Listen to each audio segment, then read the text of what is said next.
Okay, let's have a quick run through of Tacitus chapter 36. Relatively straightforward.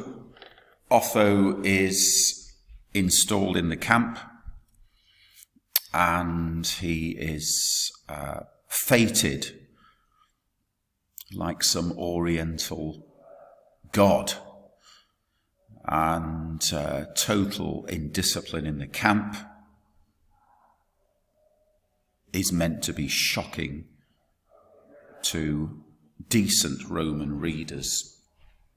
Everything, of course, in reverse in Rome, everything upside down, topsy-turvy, mess of a place. And this vignette of Otho being fated by the ordinary soldiers to the exclusion of the officer class is quite remarkable and an epitome of all that's wrong with Rome. So,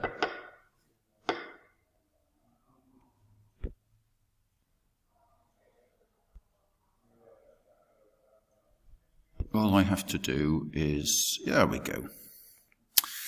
So now there was no doubt in the Praetorian camp about the mood of every single soldier. And such was their enthusiasm that, not content with a column of men and their physical strength, now we've got to add, they placed him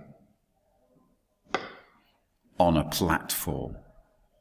Suggestu, something that bears from gero, gerera, gessi, gestus, and then sub, something that bears from below. So a platform on which, ironically, a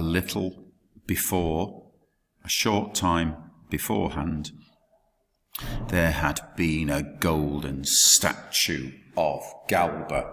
How ironic, now it's carrying a real Otho to the foothills of emperorship. Do invent words as necessary. Again, I think you've got to add they placed. They placed Otho amidst the military standards, surrounding him with their banners.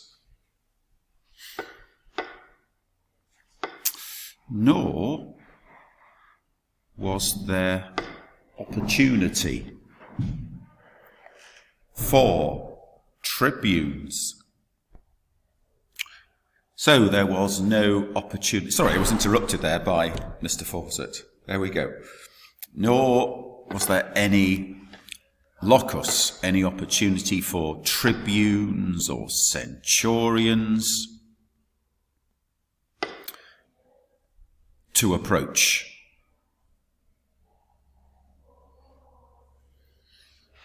And to approach Otho, of course. There he is, on a throne, surrounded by the paraphernalia of power. Military power, anyway, at least. And surprisingly, the tribunes, paradoxically, no tribunes, no centurions were given the chance to approach him, to, no doubt, prostrate themselves before him, worship him as the new kid on the block. The gregarious miles, the soldiers of the flock, the ordinary soldiers, Eubebat, they were the ones giving orders. Moreover, that the officer class, those put in charge,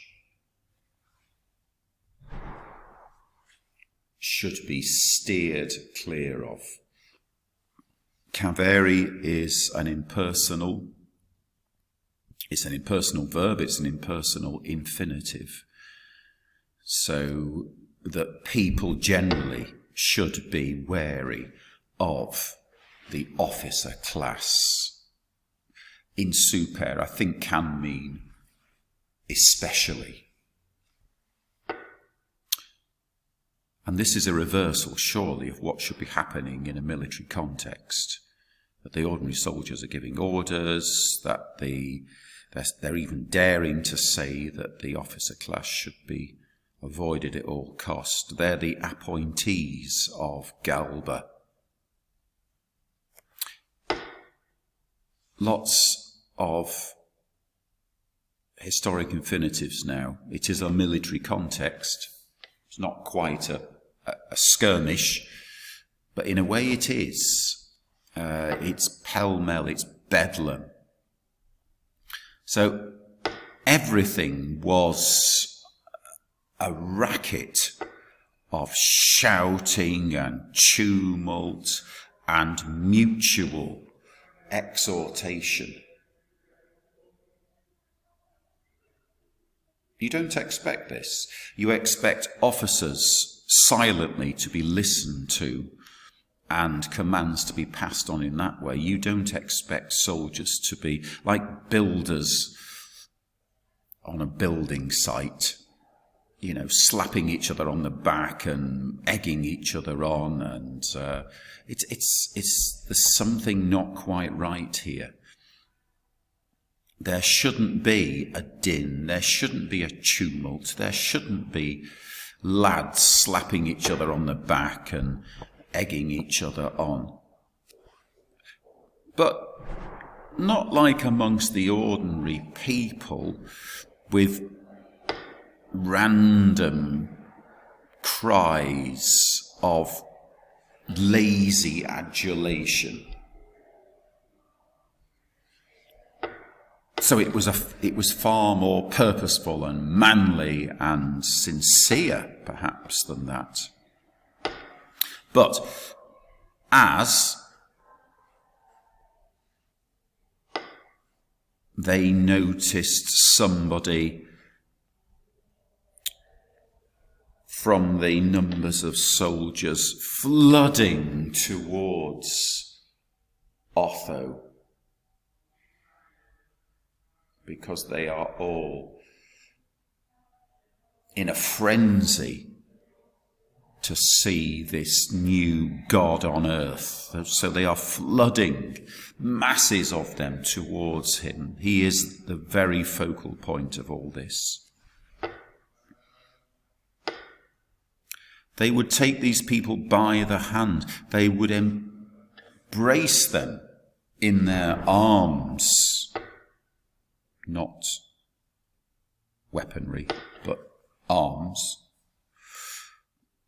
And they would place this person next to Otho. They would go through the sacred oath just to make sure that everything was said in just the right way. Motto, motto. Yam, yam, I suppose. Now they would commend the emperor to the individual soldiers. And now the soldiers to the emperor. So a meeting of extremes, the emperor at the very top of the social order, and then the ordinary soldiers, I suppose, towards the very bottom of things. Each are being introduced to each other.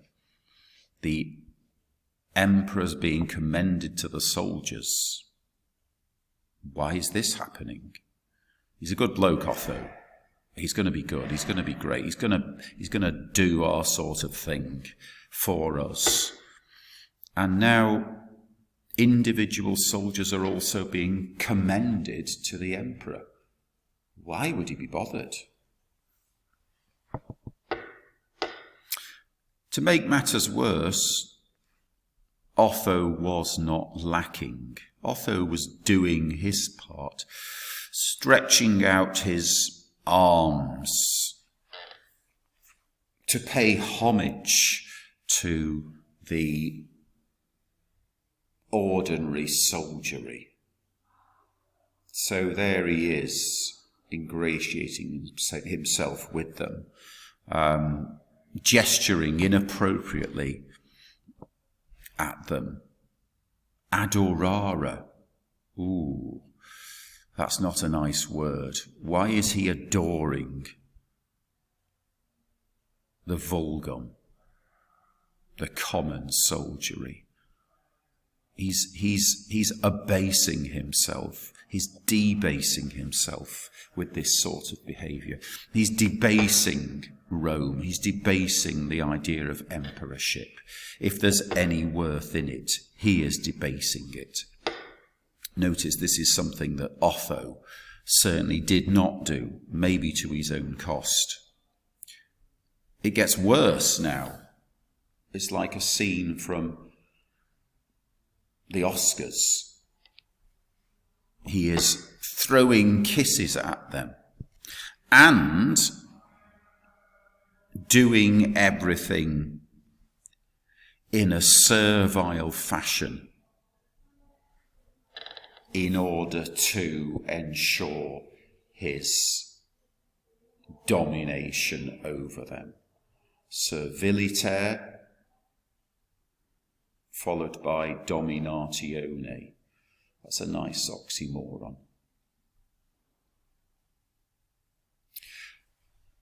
After, I think it's fair to say that that scene then finishes, that scene of chaos, of disgusting mutual admiration. Then it becomes a bit more matter of fact. After the whole legion of Marines had accepted his sacred oath, they decided to come over and join the Praetorian Guards, trusting now in his strength.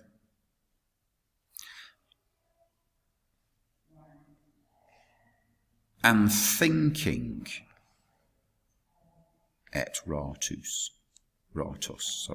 and thinking that as he had now wound up, encouraged,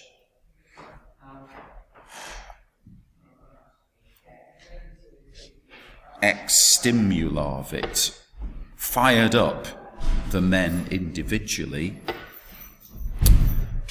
If I'm going to repeat Ratus again, he thought that they should be fired up as a body of men in commune. And so he began to speak in front of the ramparts of the camp. I'm sure that should be castrorum rather than castorum, but there you go. Okay, enough for the moment.